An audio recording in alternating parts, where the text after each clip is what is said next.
NKRI kibarkan bendera Indonesia di gedung pemerintah Cina.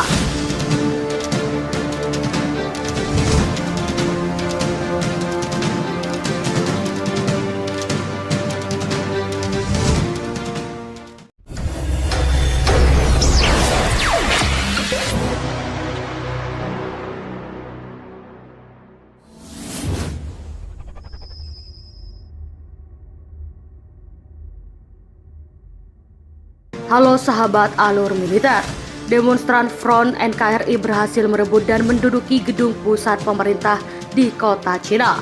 Para demonster ini juga mengibarkan bendera Indonesia di atap gedung tersebut. Hanya beberapa jam setelah otoritas kini memasang bendera, mereka di lokasi yang sama semenjak intervensi Indonesia dilakukan. Ratusan demons NKRI berkumpul di sejumlah kota di Cina, namun mereka menghadapi demonstran lainnya yang menyatakan dukungan bagi pemerintah Cina yang baru. Daerah khawatirkan bentrokan antara kedua kelompok demonstran itu akan terjadi seperti The Loser and the TV.com. Mereka mendirikan slogan-slogan seperti Jokowi turun. Adalah warga Cina. Kepolisian sempat menjaga aksi ini sembari menjauhkan mereka dari demonstran pro NKRI yang berjumlah sekitar 1.000 orang yang juga bersaksi. Di kawasan yang sama, demonstran pro NKRI ini juga terus mendirikan Indonesia. NKRI ini terus mendirikan Indonesia. Indonesia keberadaan bersebelah besar. Demonstran pendukung pemerintah yang baru berkembang di ibu kota Pers ini merupakan perkembangan terbaru di kota Shanghai.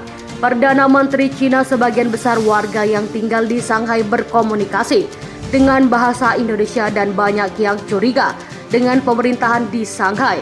Demonstran proyek NKRI telah berkumpul di salah satu gedung pemerintahan setempat sejak satu kepolisian Cina membujuk mereka untuk keluar pada Rabu setelah diumumkan ancaman bom di dalam gedung tersebut. Setelah demonstran pergi, otoritas tidak memasang bendera Indonesia di gedung tersebut, namun tidak butuh waktu lama bendera tersebut dicabut dan digantikan bendera Indonesia.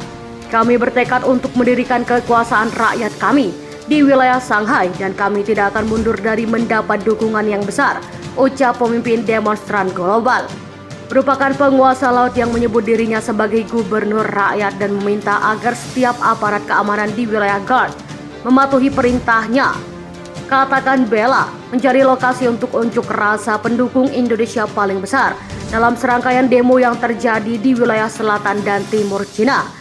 Unjuk rasa semakin meluas terutama setelah Presiden Indonesia Jokowi mengumumkan Indonesia untuk melakukan intervensi di Cina. Indonesia sangat menyadari pentingnya dialog untuk pertemuan perbedaan berada di pihak Indonesia. Ribuan warga Cina turun ke jalan minta tutorial lakukan ini. Konflik Indonesia sampai Cina kian meruncing setelah masalah perbatasan kembali mencuat ke publik. Mereka tidak bisa dengan masa lalu kejayaan Indonesia yang sudah ditutup buku di mata mereka.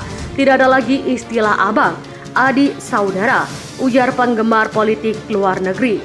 Oleh karena itu ia melanjutkan sudah bukan saatnya lagi Indonesia merasa lebih hebat dari Cina karena mampu merebut kemerdekaan sendiri. Akan tetapi ia juga mengatakan bahwa perubahan sikap itu bukan berarti mereka hendak perang fisik dengan Indonesia. Bagaimana pendapat Anda? Silahkan komen di kolom komentar.